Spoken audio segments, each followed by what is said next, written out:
Okay.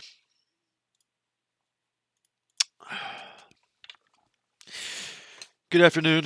My name is Sanders Miller, and today I'm going to be talking about my essay, Immigration and Assimilation, What Should Be Done.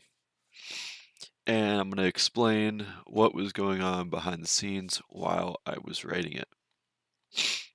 So, when I first started this paper, I just honestly just kind of thought that I was just going to argue about something kind of simple, like, well, immigration policy. Like whether or not we should increase, decrease the amount of people we let in to the country. But once I actually started researching it, I discovered that immigration policy is more than just the actual numbers, more than just we're going to let 100,000 immigrants into the country this year. It's more about how those numbers actually affect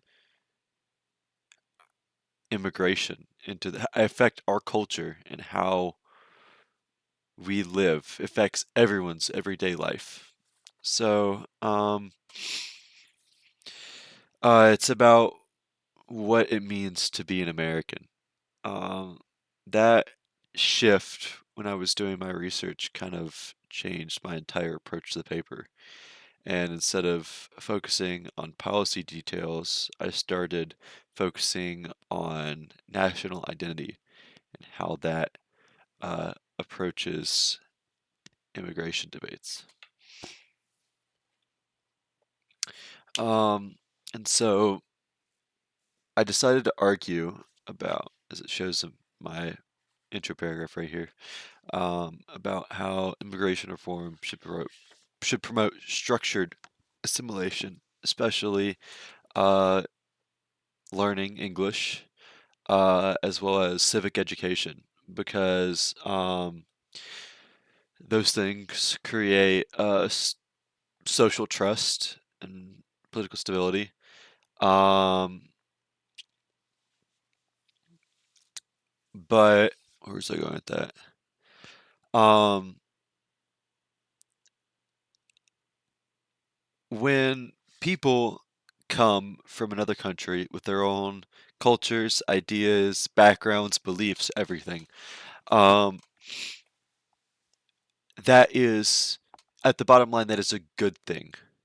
However, as I argue in my paper, um, if they just come in and don't integrate, they if they create it, so it's kind of like you can see it in today's social groups. If you're like in a group of friends, you'll have cliques, but sometimes and almost all the times in those friend groups, cliques create uh tension and distrust and turmoil within this friend group.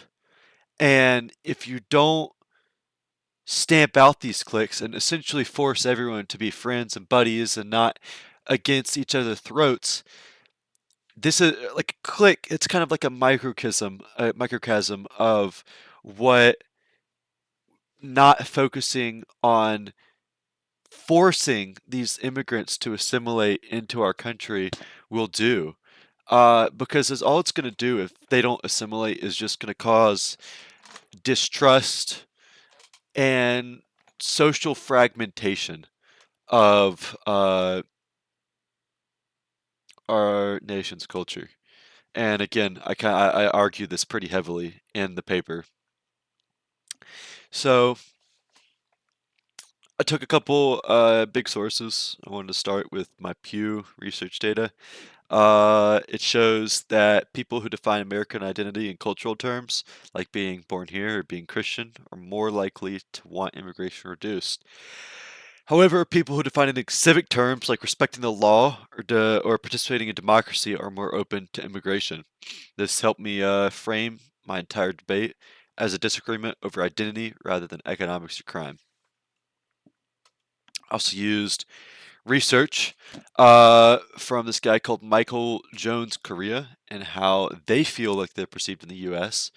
Thought that was important because I didn't want to just look at straight data. I want to look at first person perspectives, primary sources, stuff like that. What stood out to me was that immigrants who knew the language and were more engaged with their communities, which goes back to my previous point about assimilation is essential, uh, felt felt more accepted by their surroundings. That supported my argument from earlier. I would say that I struggled the most um, about the my source with Joseph Cairns. He argues that democracy shouldn't condition belonging on cultural familiarity, and I agree with that point. And I didn't want to dismiss it, but I also felt like there should be some sort of like shared foundation for democracy to function, like the English language, civic knowledge, basic American fundamentals. Um, so I kind of tried to do a counter push on that. Um, I also included, I'm going to skip over this one. I also included Samuel Huntington, um, who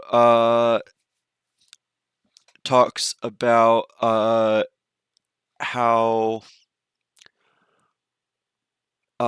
not assimilating to American culture uh, will essentially destroy our country.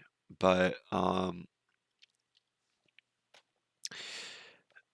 this a little bit more alarmist, but I did like that source.